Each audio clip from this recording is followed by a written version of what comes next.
সময়ের সঙ্গে সঙ্গে দেবী মূর্তি ধারণ করে ও কঠোর তপস্যা করতে আরম্ভ করেছে। সামনে এই তপস্যা যখন করছে তখন শিবজির ধ্যানটা ভেঙে যেমন গেছে, তুমি কে মা, তুমি কে, তুমি কোথা থেকে উৎপন্ন হয়েছ, কি তোমার নাম? তখন আমি আপনার থেকে উৎপন্ন হয়েছি। হ্যাঁ, আমার থেকে উৎপন্ন হয়েছে আর আমার তপস্যা করছে না, খুব সন্তুষ্ট হয়েছে। আজ থেকে আমি তোমার নাম রাখলাম নর্মদা। কে রেখেছিলেন? স্বয়ং শিবজি। তা কার কন্যা হলো? শিবজির কন্যা। শাস্ত্র যাকে বলা হয়েছে বৈষ্ণব নাম যথাশম্ভু, শিব ঠাকুরের মধ্যে শ্রেষ্ঠ বৈষ্ণব হচ্ছে শিব ঠাকুর, তাহারই কন্যা। বলে আমি তোমার মধ্যে খুব সন্তুষ্ট হয়েছি মা, তুমি বর মাগো, জগতের মঙ্গলের জন্য তুমি কি বর চাও বলো। তিনি তখন একের পর এক তার বক্তব্য পেশ করছেন শিব ঠাকুরের কাছে। কি বলছে? গঙ্গা যেমন সত্য তারপর কলি যুগ যুগ ধরে তার মহিমা যেমন প্রকাশিত হয়েছে, তার থেকে যেন অধিক মহিমা যেন আমার প্রকাশিত হয়। পৃথিবীতে যত নদী রয়েছে সব নদী থেকে মহিমা থেকে যেন আমার মধ্যে প্রকাশিত হয়। তথা যত তীর্থ রয়েছে সকল আমার মধ্যে যেন সে প্রকাশ, অর্থাৎ আমার নাম করলে, আমার তা স্নান করলে সে যত বড় পাপী হোক না কেন, সর্বপাপ থেকে মুক্তি করে গোবিন্দ পাদ পদ্ম যেন লাভ করতে পারে। বলে তথা নিতাই গৌর হরে কৃষ্ণ। মানে যত মানুষ যত যে অপরাধ বা যত কিছু যাই করেছে সব যেন আমার নাম এবং আমার স্পর্শ করলে, স্নান করলে সব থেকে যেন তারা মুক্ত হয়ে যেন গোবিন্দের পাদ লাভ করছে। আপনি যা ধ্যান করছেন, যা তপস্যা করছেন, যা আরাধনা করছেন, সে প্রভু যেন চরণ প্রান্ত লাভ করতে পারে। সে জীবনের তথা আসে এবং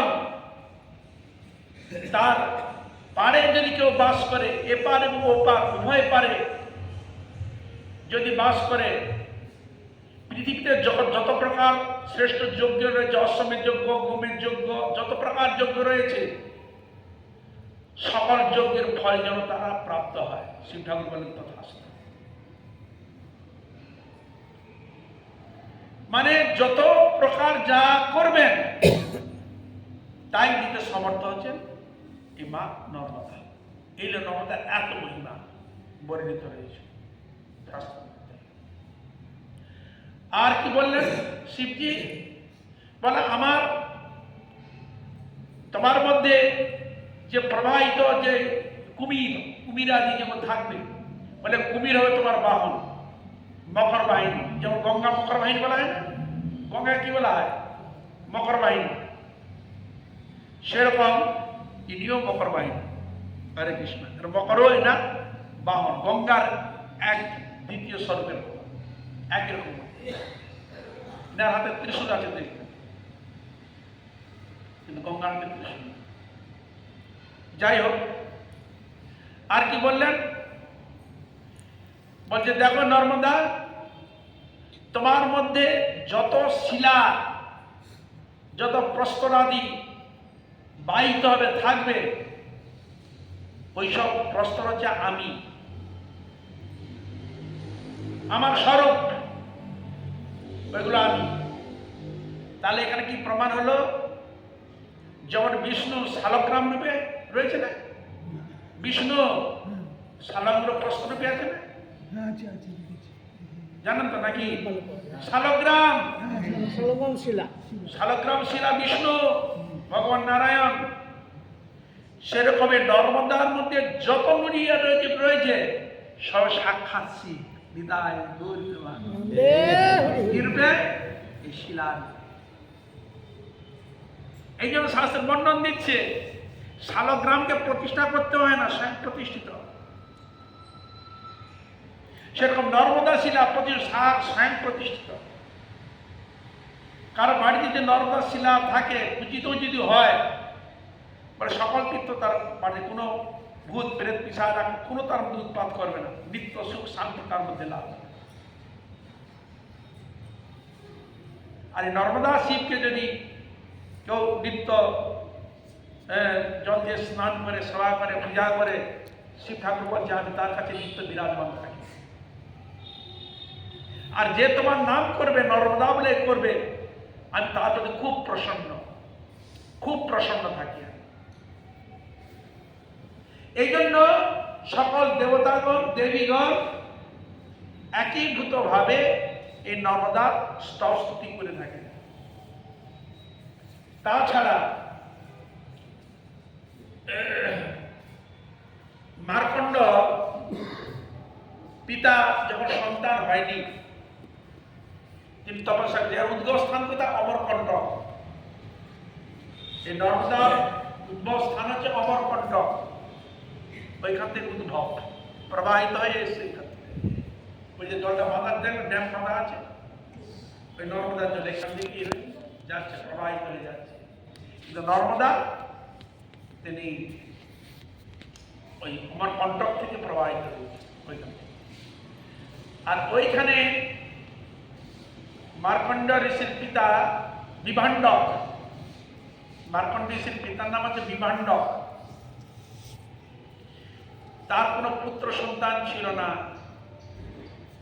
কঠোরভাবে তিনি তপস্যা করেছিলেন। তপস্যা করে খুব তাড়াতাড়ি শিব সন্তুষ্ট হয়েছে। কেন? ওই যে বলা রয়েছে নর্মদা আশেপাশে যে সাধন ভজন করবে তার খুব তাড়াতাড়ি সিদ্ধি লাভ হয়।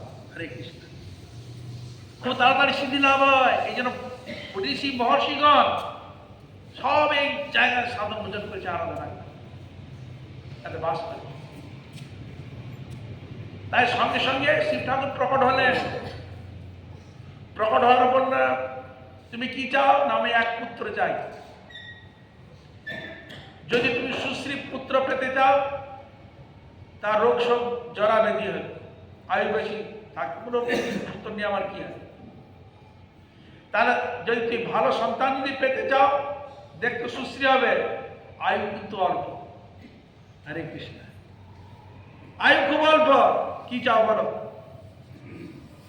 তখন উনি বিচার করলেন যে অল্প আয়ুতে সন্তান হোক। তাই সন্তান হল মার্কণ্ড। অল্প বয়সে তার মৃত্যু লিখিত আছে, কি হবে? তার তিনি কঠোর তপস্যা করতে লাগলেন নর্মদা, খুব তপস্যা করে সাক্ষাৎ প্রকট হয়ে গেলেন শিবজি মহারাজ। জ্ঞান বুদ্ধি বিবেক সব শাস্ত্রের তাৎপর্য, এমনকি তুমি কয়েকটা যুগের ইতিহাস বলতে পারবে।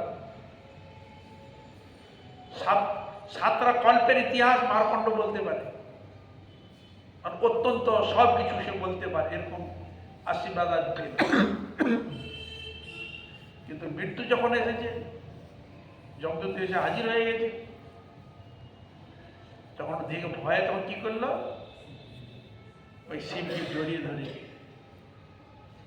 যেই জড়িয়ে ধরেছে শিব ঠাকুর ওই শিলা ফেটে সাক্ষাৎ প্রকটিত হয়ে কালরূপী মৃত্যুকে পরাস্ত করে বিশাল আয়ু দিয়ে দিলেন। সাতটা কল্প তুমি দেখতে পাবে।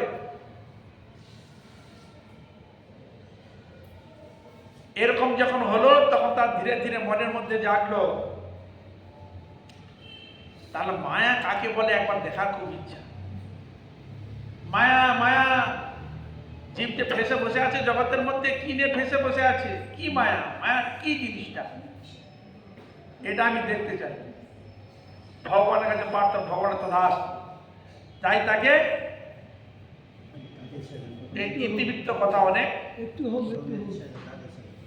জানিয়েছিলেন।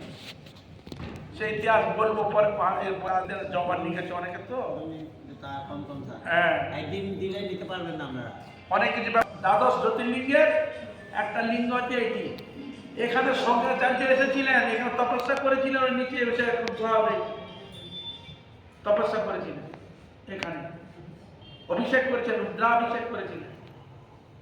আর এই যে ওঙ্কারেশ্বরকে পূজা করেছেন, আমরা নাম শুনেছেন মানধাতা, নাম শুনেছেন, যাকে আমরা বলি না মানধাতা ব্রাহ্মণের লোক, এটা মহারাজ মানধাতা রাজত্ব, এই জায়গাটা রাজত্ব করতেন এখানে।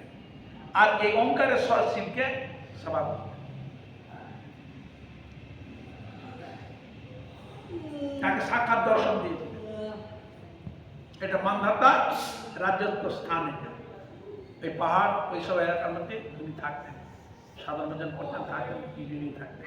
এই মানধাতা ইরান সেবা করতেন। পরবর্তীকালে ধীরে ধীরে ধার উদার হয়ে যায়। আপনার নাম শুনেছেন জয়পুরে যেমন কি যেন নাম, ওনার স্ত্রী ছিল কি যেন নামটা মনে হয়, অহল্যাবাই, নাম শুনেছেন তো? অহল্যাবাই, হ্যাঁ, তারা অনেক সেবা করেছে। অনেক জায়গায় তীর্থরা আমরা দেখতে পাই, অহল্যাবাই অনেক কিছু রয়েছে। কাশী থেকে আরম্ভ করে সব মন্দিরে বিরাট ডেভেলপ উনি করেছিলেন, সংস্কার করেছিলেন অহল্যাবাই, তার বিরাট নাম রয়েছে। তা এই হলো সে মানধাতা ওঙ্কারেশ্বর। এরপর আর কি ঘটনা পরে আমাদের শোনাব। আজকে তো কদিন যেহেতু সময় যদি পাই ঈশ্বরের কৃপায়, তাহলে আমাদের আপনার নিত্য নতুন কথা শুনতে পাবেন।